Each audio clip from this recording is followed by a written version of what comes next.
What if I told you the gospel is reaching more hearts than ever before? All thanks to the digital age. Through the Holy Spirit, the Word of God is spreading like wildfire. From bustling cities to remote villages, the gospel is touching lives everywhere. The power of digital missions means each click, each share, moves us closer to a world rejoicing in His glory. With every soul saved, we witness the joy of the second coming of Jesus Christ. This is more than a message, it is a global movement. Join us in this divine mission, and let the light of the gospel shine through you. Together, we can illuminate the world.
우리 사랑하는 믿음의 형제 자매 여러분, 주 안에서 한 주간 잘 지내셨습니까?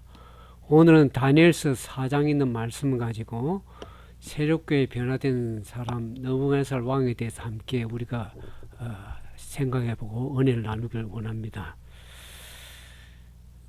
사실 세상엔 참으로 문제가 많습니다.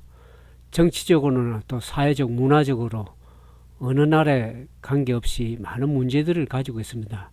그러나 그 문제의 근원의 중심에 보면 결국에 사람이 문제라는 것을 알게 됩니다. 그래서 사람이 변화되지 않으면 문제가 변화될 수가 없습니다. 그래서 사람이 변화될 때 진정으로 문제도 해결될 수 있는 것입니다. 근데 그 사람을 변화시킬 수 있는 분은 오직 유일하신 하나님이라는 것을 알게 됩니다. 오늘 넘어가서 4장에 느부갓네살 왕의 모습을 보면서 사람을 어떻게 하나님께 변화시킨지를 우리가 보게 됩니다. 그래서 이적 가운데 이적은 사람이 변화되는 것인데 그 하나님의 최대의 이적은 사람을 변화시키는 그러한 이적이라는 것을 오늘 넘어간 다니엘서 4장을 통해서 우리 함께 살펴보기를 원합니다. 성경에 보면 최초의 죄가 교만은 최초의 죄라는 것을 알게 됩니다. 우리가 에스겔서 28장 17절에 보면 그 하늘 궁경에 있던 천사 루시퍼, 나중에 교만에서 사단으로 변화됐지만 그 마음속에 교만이 가득했던 것을 알게 됩니다. 그 에스겔서 28장 17절 보면 내가 아름다움으로 마음이 교만하였으며 내가 영화로움으로 내 지혜를 더럽혔으며 내가 너를 땅에 던져 왕들 앞에 두어 그들의 구경거리가 되게 하였다 그랬습니다.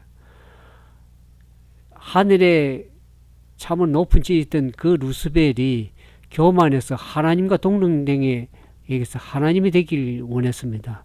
그 교만이 너무 가득했죠. 그래서 하나님께서 그를 땅으로 내어칠 수밖에 없는 그런 상황이 되었습니다. 그 자만심이 결국 루시퍼를 타락으로 이끌어 가게 된 것을 보게 됩니다. 그래서 그 루시퍼는 결국 사람의 마음을 그 마음속에 자만심을 심어줘서 그로 하여금 하나님을 대적하게 하고 결국 파멸의 길로 내려가도록 이끄는 것을 보게 됩니다. 그래서 우리 모두가 이제 타락된 존재가 되었고 결국 우리의 생명은 하나님의 손에 달려 있는 것입니다. 우리가 행한 모든 일은 결국 하나님으로부터 온 것이고 하나님께서 이루시게 하시다는 것을 생각하면 우리가 자만하고 교만할 수 없는 것입니다. 근데 이 느부갓네살 왕이 이 겸손의 중요성을 배우는데 상당히 오랜 시간이 필요했습니다. 우리 지난번에 다니엘서 3장에 보는 것처럼 그 풀무불 속에 다니엘 세 친구가 들어갈 때 그 풀무불 속에 계신 예수 그리스도를 바라보고 깨달으면서도 그의 삶의 방향이 바뀌어지지 않았다는 것을 알게 됩니다. 결국에는 하나님께서 그의 왕위를 거두시고 그를 겸손하게 하셔서 덜 심정과 살게 하시고 그의 결국에는 그 자신의 위치를 깨닫고 하나님께 돌아오게 되는 모습을 보게 됩니다.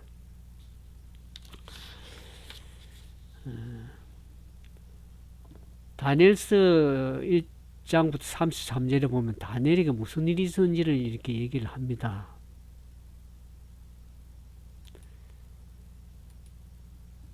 다니엘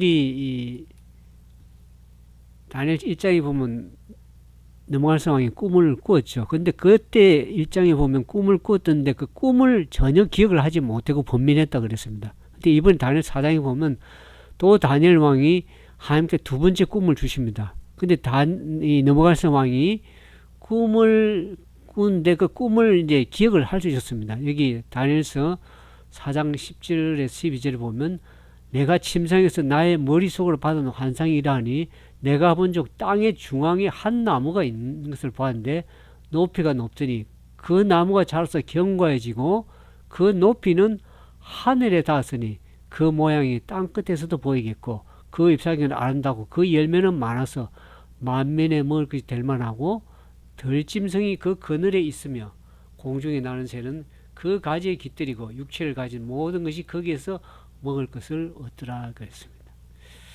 이 두 번째 꿈을 꾼 느부갓네살 왕이 그 꿈을 이제 보이면서 바벨론에 있는 모든 박사 술기들 다 불러서 그 꿈에 대한 것을 해석을 하도록 명령을 했지만 바벨론에 있는 모든 지혜자들, 박사, 술객들은 그 꿈을 해석을 할 수가 없었습니다. 그래서 느부갓네살 왕은 꿈을 잘 해석할 수 있는 다니엘을 다시 부르게 됩니다.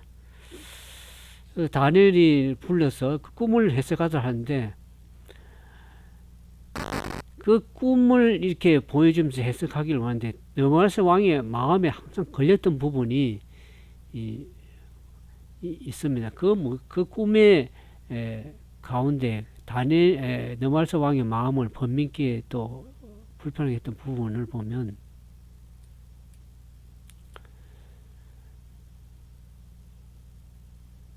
내가 침상에서 머릿속을 받은 환상 가운데서 본즉 한 순살자 관 거룩한 자가 하늘에서 내려왔는데 그가 소리 질러 이처럼 이르기를 그 나무를 베고 그 가지를 자르고 그 잎사귀를 떨고 그 열매를 해지고 짐승들을 그 아래서 떠나게 하고 새들을 그 가지에서 쫓아내라. 그러나 그 뿌리의 거루터기를 땅에 남겨두고 새와 노줄로 동이고 그것들을 들풀 가운데 두어라. 그것이 하늘에 있어졌고 땅의 풀 가운데 짐승과 더불어 제 몫을 하리라 그랬습니다.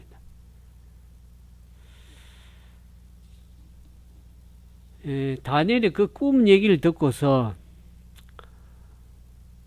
상당히 그 꿈이 심각성을 깨닫게 됐습니다. 그 꿈은 왕의 대적들에게 응하기를 원한다고 왕에게 얘기를 하면서 그 꿈에 담긴 기별 자체를 보면은 그것은 결국 느부갓네살 왕을 가리키는 것을 알게 됩니다. 이 성경에 보면은 나무는 특히 이제 에스겔 17장이나 31장 또 호세아 14장에 보면 이 나무는 왕을 얘기를 하고 또 한 민족이나 제국을 나타낼 때 이 나무를 표현합니다.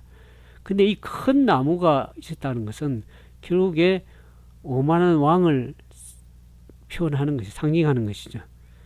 하나님께서 느부갓네살 왕에게 모든 권세와 권력을 주어서 그 통치 권력을 주었지만 그는 고집스럽게 자신이 소유한 모든 것이 결국에 누구에게 비롯됐다? 하나님으로부터 비롯된 것이 아닌가? 자기 자신의 권력으로 이루어졌다는 것을 그가 다니엘서 4장 30절 31절에 보면 나옵니다. 여기 다니엘서 4장 30절에 31절에 보면 나 왕이 말하여 이르되 이 큰 바벨론은 내가 능력과 권세로 건설하여 나의 도성을 삼고 이것으로 내 위엄의 영광을 나타내는 것이 아니냐 하였더니 이 말 아직도 나 왕의 입에 있을 때에 하늘 소리가 내려 이르되 느부갓네살 왕아 내가 내게 말하노니 나라의 왕위가 내게서 떠났느니라 그랬습니다. 다니엘서 4장 30절에 보면 그 하나님께서 이 겸손하게 모든 권세와 능력을 주셨다는 것을 인정하지 못하고 하나님께서 그에게 여러 번 다니엘을 통해서 꿈의 해석을 통해서 보여주셨음에도 불구하고 느부갓네살 왕은 겸손하지 못하고 모든 것이 하나님부터 왔다는 것을 깨닫지 못하고 교만해서 하나님께서 이 느부갓네살 왕에게 두 번째 꿈을 주셨습니다. 그것은 하나의 그 느부갓네살 왕의 교만에 대한 경고였었습니다. 그는 그 꿈을 통해서 결국에는 하나님부터 교훈을 받아야 됐습니다. 그 모든 것이 결국에 인간의 힘의 능력과 권세가 아니라 하나님께서 그에게 허락하셨다는 것. 그러니까 우리의 모든 것이 다 하나님께 의존되어 있다는 것을 알아야 됩니다. 교만이 매우 위험한 이유가 뭡니까? 그것을 주신 하나님을 잊어버리고 자기 힘으로 모든 게 이루었다고 할 때는 결국에 그는 하나 위험 상태에 있는 것입니다. 오늘 우리가 사소한 것이라도 우리의 손으로 이룩한 모든 것이 결국에는 우리 힘으로 한 것입니다. 하나님이 건강을 주시고 지혜를 주시고 은혜를 베풀어 주셔야만이 그것을 우리가 이룰 수 있는 것이지 우리 힘 스스로 내 힘 스스로 한 것이 아니라는 것을 우리가 반드시 깨달아야 될 것입니다. 여기 영감의 교훈에 그런 말씀이 있어서 좀 읽어드립니다.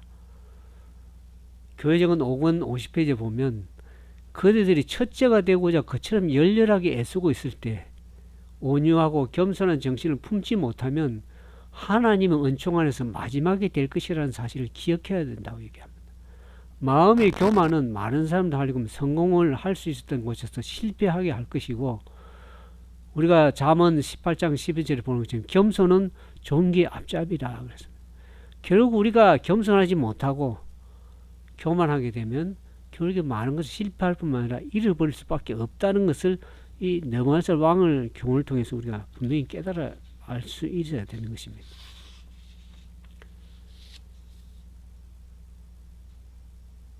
그래서 우리가 아까 보는 것처럼 그 왕이 결국에는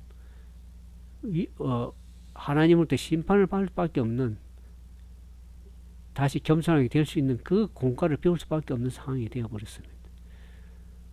그럴 때 그 꿈을 들은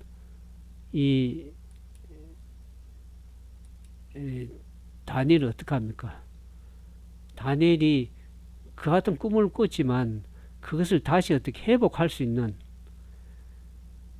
넘어갈 상황이 그 현 상황에서 벗어날 수 있는 유일한 벗어날 길을 얘기를 했습니다. 24장 27절에 보면 그런즉 왕이여 내가 아뢰는 것을 받으시고 공의를 행함으로 죄를 사하고 가난한 자를 긍휼히 여김으로 죄악을 사하소서. 그리하시면 왕의 평안하면 혹시 장고하리이다 하니라.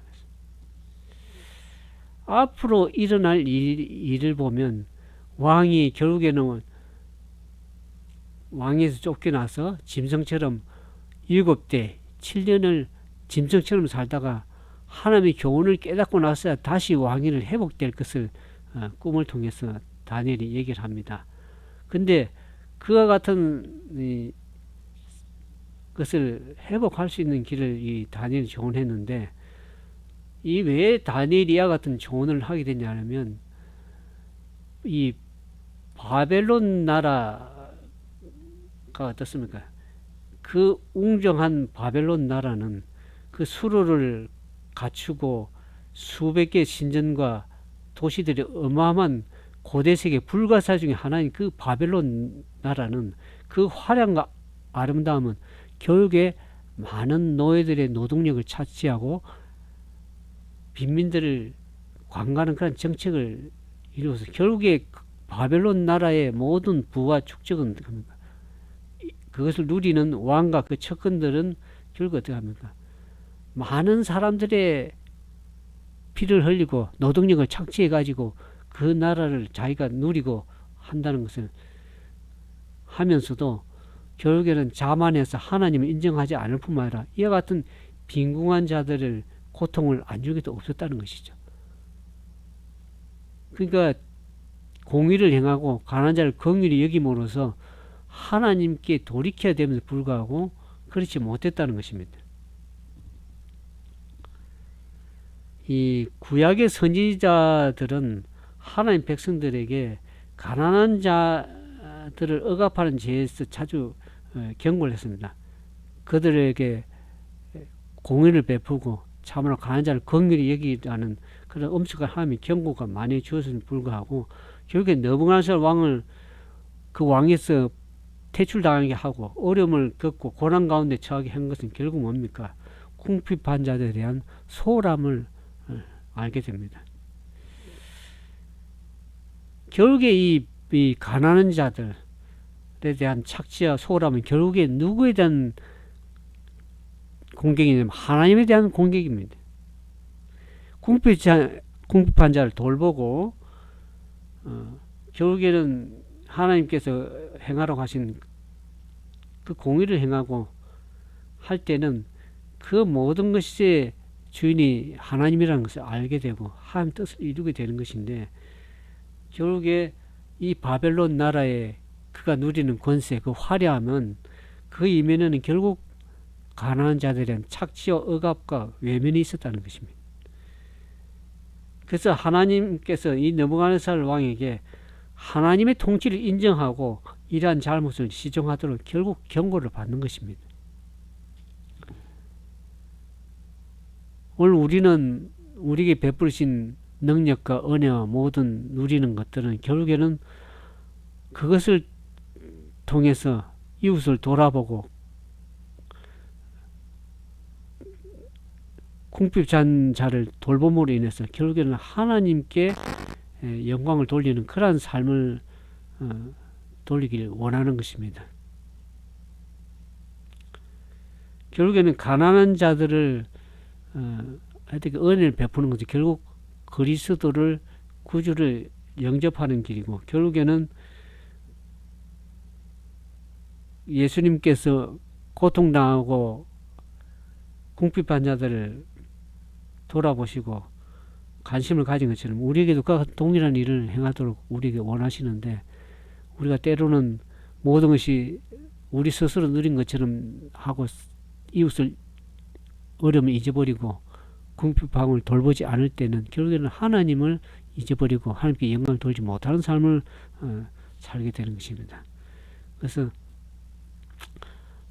넘어가서 좀 결국 하나님의 업적을 인정하지 아니하고 결국 궁핍에 돌아보지 않으면 결국 우리도 똑같은 실패의 길을, 심판의 길을 걸을 수밖에 없다는 것을 우리가 교훈적으로 배우게 돼야 되겠습니다. 그래서 이 넘어가는 상이 결국에는 왕위에서 쫓겨나게 되죠. 여기 보면 하나님께 이 오만한 왕이 가르치던 교훈이 뭡니까? 여기 나 왕이 말하되 이 큰 바벨론 내 능력과 권세로 건설하여 나의 도성으로 삼고 이것은 위엄의 영광을 나타내지 아니하냐 하였더니 4장 31절에 보면 이 말이 아직도 나 왕의 입에 있을 때 하늘로서 소리가 내려 이르되 너무한살 왕아 내가 말하노니 나라의 왕위가 내게서 떠났느니라. 그래서 내가 사람에게서 쫓겨나서 덜 짐승과 함께 살면서 소처럼 풀을 먹을 것이 이와 같이 7대를 지나서 지극히 높으신 이가 사람의 날을 다스리시며 자기의 뜻대로 그것을 누구에게 주신 줄을 알게까지 이르리라 했더라. 바로 그때에 이 일이 나 느부갓네살 왕의 응함으로 내가 사람에게 쫓겨나서 소처럼 풀을 먹으며 몸이 하늘에 이슬해졌고 머리털이 독수리 철과 같이 자라고 손톱은 새 발톱까지 되었다. 그래서 하나님께 회개하고 용서를 구하라는 그러한 다니엘의 조언에도 불구하고 어떡합니까? 추그러들 줄 모르는 느부갓네살 왕의 그 오만함, 자만심 때문에 결국에 하늘의 선고가 집행이 되었습니다. 하나님의 심판의 집행. 하나님은 항상 모든 일을 행하기 전에 항상 경고하시고 선지자를 통해서 말씀하시고 그 다음에 심판하십니다. 무작정 하나님의 것을 마음대로 행하시는 것이 아니라 하나님은 여러 번 경고하시고 회개할 수 있는 기회를 주시고 은혜를 베풀수는 불구하고 그 하나님의 말씀을 따라서 결국 겸손하게 행하지 않게 될 때는 결국 하나님의 경고하신 그 경고의 심판이 이르러 오게 된다는 것을 알게 되는 것입니다. 그래서 왕이 궁전을 거닐 때 자신의 업적을 이렇게 찬양하는 그 순간에 그에게 정신적인 기능에 문제가 생겼습니다. 왕궁에 추출되었고 결국에는 그 병리학상을 보면 그걸 난강병이라고 합니다. 또 일종의 정신적인 병인데 그런 상태가 되면 환자는 동물처럼 행동한다. 그 얘기합니다. 이것을 동물화 망상이라고 하는 정신적인 질병이라고 얘기를 하는데 자신의 몸이 다른 종의 육체를 가졌던 느낌을 결국 그것은 동물되고 싶은 욕망으로 그러니까 정신적인 질병이 그에게 찾아오게 됐다는 것이죠.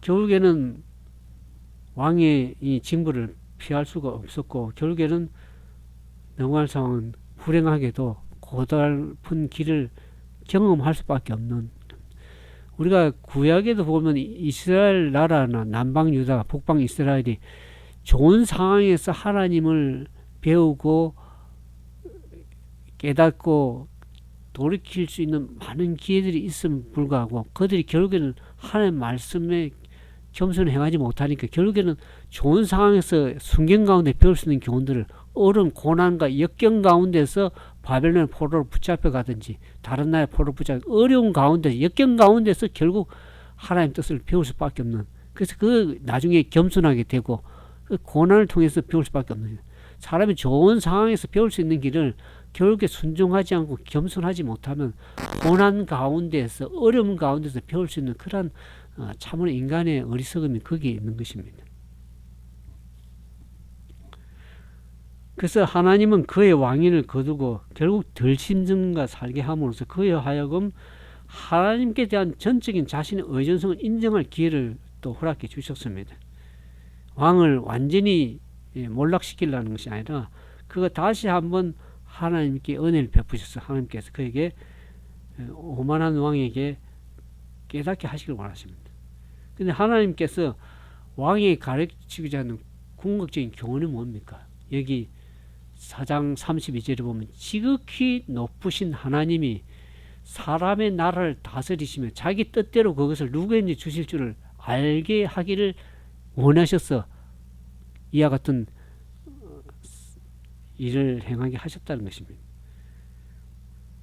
그러니까 결국에는 인간이 모든 것을 인간 나라들이 통치자들이 대통령들이 모두 행하는 것 같지만 그 모든 것을 이루시고 이끌어 가시는 분은 결국 하나님이십니다.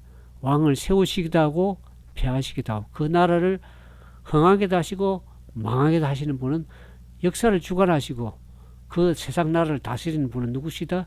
지극히 높으신 하나님이라는 것을 우리가 반드시 알아야 됩니다. 이것을 모르면 사람은 교만할 수밖에 없는 것입니다.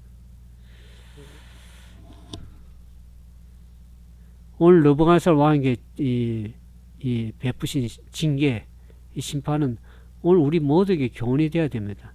결국에는 지극히 높으신 그 하나님이 모든 걸 주관하시고 이끌어 가신다는 것을 우리 마음 가운데 교훈으로 삼아야 될 것입니다. 그래서 이 느부갓네살 왕이 7해 동안 7년 동안 그런 고난과 왕위에서 쫓겨나서 덜침처럼 그렇게 살아가고 다시금 느부갓네살이 이런 질병에 걸렸지만 결국엔 그를 하나님께서 회복시키셔서 제정신으로 돌아오게 하셨습니다. 이 흥미롭게도 선지자가 예언한 대로 다니엘 선지자가 예언한 대로 7년이 지난 뒤에야 모든 것이 바뀌게 되었습니다. 사람이 변화가 된 것입니다. 오늘 우리 제목에 본 것처럼 여기 다니엘서 4장 24절에 보면 그 기한이 참여 그 7년의 기간이 이제 지나서 느부갓네살 왕이 이제 제정신으로 돌아온 이후에 느부갓네살이 하늘을 우러러 보았더니 내 총명이 다시 내게로 돌아온지라 이에 내가 지극히 높으신 이에게 감사하며 영생하신 이를 찬양하고 경배하시니 그 권세는 영원한 권세 그 나라는 대대에 이르리로다. 7년간 느부갓네살 왕은 모든 신하들에게 놀라운데 7년 동안 참으로 세상 앞에서 천하게 되고 그랬지만 그 후에 거의 다시 이성이 회복되고 이제 다시는 하늘을 우러볼 때 하나님은 하늘을 바라볼 때 그는 어떻게 합니까? 겸손하게 되고 자기를 징벌하신 하나님의 손길을 인정할 수밖에 없었습니다. 자신의 죄악을 인정하고 하나님의 크신 은혜로 말미암아서 회복된 것을 대중 앞에 선언하였다고 얘기를 합니다. 여기 선지자왕 520페이지 보면 한때 교만했던 군주는 겸손한 하나님의 자녀가 되었고 압제적이고 거만했던 통치자가 현명하고 자비심이 많은 왕이 되었다. 그랬습니다. 하늘의 하나님을 멸시하고 모독하였던 그가 이제는 지극히 높으신 하나님의 권세를 인정하였고 여호와께 대한 경외심과 그의 신하들의 행복을 정진시키고 열렬히 노력하였다고 기록하고 있습니다. 왕이 이제는 하나님께서 그에게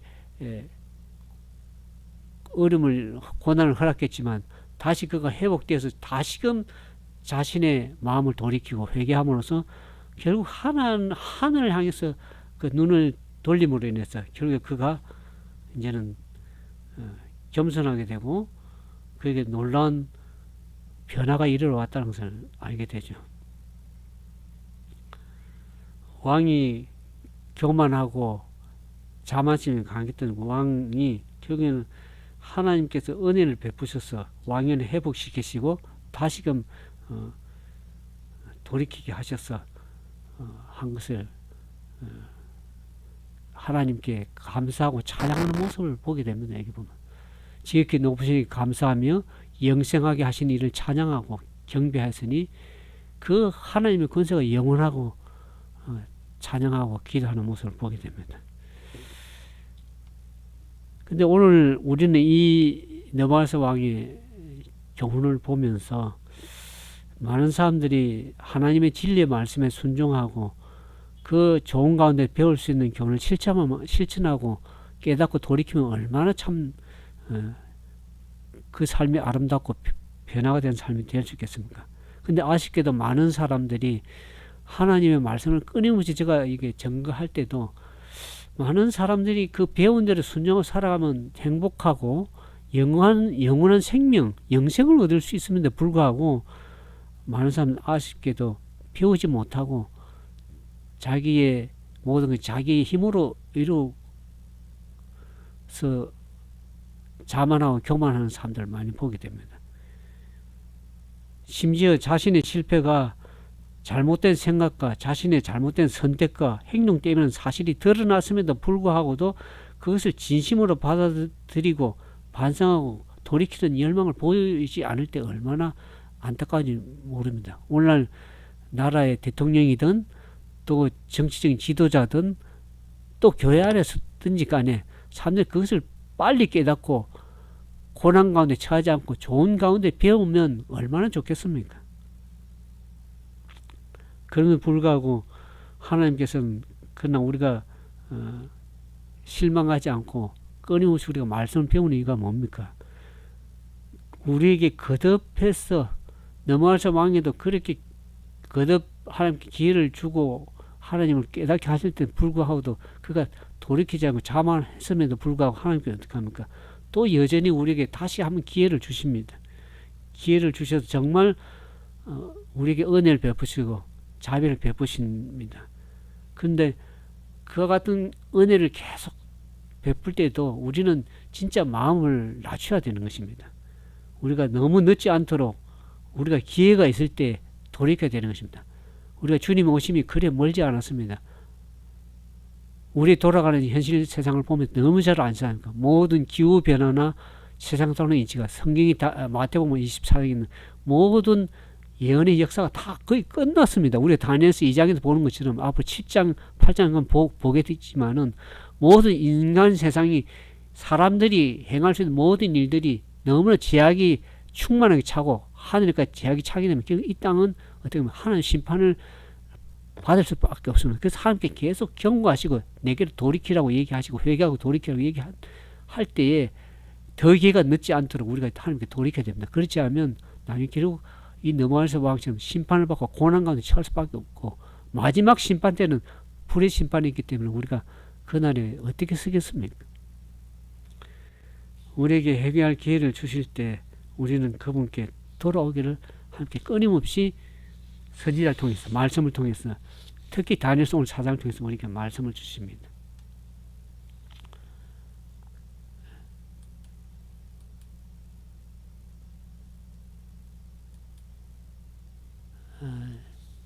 여기 너무할세 왕의 기도와 찬양의 모습을 우리가 보죠. 다니엘서 4장 37절에 보면 그러므로 지금 나 너무할세 왕은 어떻게 보면 하늘의 왕을 찬양하며 칭송하며 경배하노니 그 일이 다 진실하고 그의 행하심이 어려우심으로 교만하게 행하는 자를 그가 능히 낮추심이라 그랬습니다. 오늘 왕의 기도와 찬양 속에 보면 그가 다시 하나님께로 돌이켰다는 것을 그 새롭게 변화된 모습을 보게 됩니다. 하나님을 찬양하고 인간은 행할 수 있는 것을 인간은 아무것도 아니라는 것을 이 왕이 깨닫게 된 것입니다. 인간이 저도 제 아버님이 살아 계실 때 군 출신이었고 참으로 뭔가 큰 소리 치면서 행할 것 같지만 결국에는 인간이라는 것은 결국 아무것도 아니라는 것을 압니다. 우리가 다니엘에서 이렇게 사장에 보면 너부갓네살 마지막 모습을 보면서 이 너부갓네살 다시 한번 회개하고 하나님께 돌이키고 교만하게 행한 것을 낮추고 참으로 하나님께 겸손과 감사로 돌이키는 그 모습을 볼 때 얼마나 아름다운지 모릅니다. 하나님께서 우리 삶 속의 교만을 제거하기 위해서 이와 같은 일을 행할 때도 있습니다. 우리를 낮추게도 하시고 그래서 결국에는 우리가 출애굽기도 보는 것처럼 신명기도 그렇지만 너희를 낮추시고 줄이게 하시면 어떻게 하기 위해서요? 하나님 입에 나오는 사람이 떡으로만 살 것이나 하나님 입에 나오는 모든 말씀으로 살 것이냐라는, 왜 우리를 낮추시고 때로는 이 고난 가운데 처하시고 낮추십니까? 모든 역사를 주관하시는 하나님이시고 결국 하나님 말씀에서 살 때 우리 진정한 영원한 생명을까지도 얻을 수 있다는 것을 얘기를 합니다. 하나님은 오늘 우리의 삶을 변화시키기 위해서 끊임없이 오늘도 계속 일하고 계십니다. 사람이 얼마나 교만하고 죄가 많든지 상관없이 그분에게는 반역적인 이 죄인들을 향해서 하늘의 자녀로서 변화시킬 수 있는 그러한 은혜를 우리 계속 베풀어 주셔서 그 사람의 마음을 변화시키는 이적 중에 이적, 사람이 변한 건 이적인데 그 사람의 마음을 변화시켜서 결국에 하나님의 자녀로서 영원한 생명까지 얻을 수 있도록 하신 그 능력과 은혜가 많으신 하나님을 깨닫고 우리가 결국 너무나서 하나님을 잘 몰랐지만 그에게 은혜를 베푸시고 죄를 깨닫게 하시고 겸손하게 하셔서 주님을 섬길 수 있는, 또 하나님을 찬양할 수 있는 그런 믿음을 바라보면서 오늘 우리에게도 우리가 하나님을 떠나서 우리 스스로 모두 이루었다고 하는 그런 교만을 버리고 진정으로 회개하고 하나님께 돌아올 때 느부갓네살 같은 마음의 변화를 주신 하나님께서 우리에게 동일한 은혜와 역사를 이룰 걸 믿고 감사드립니다. 아무쪼록 그와 같은 변화가, 진정한 마음의 겸손한 변화가 우리가 역사에서 하나님께 영광을 돌리고 하나님의 은혜를 찬양하는 그러한 모든 삶의 되기를 주님의 이름으로 축복합니다. 이제 머릿속에 기도하겠습니다.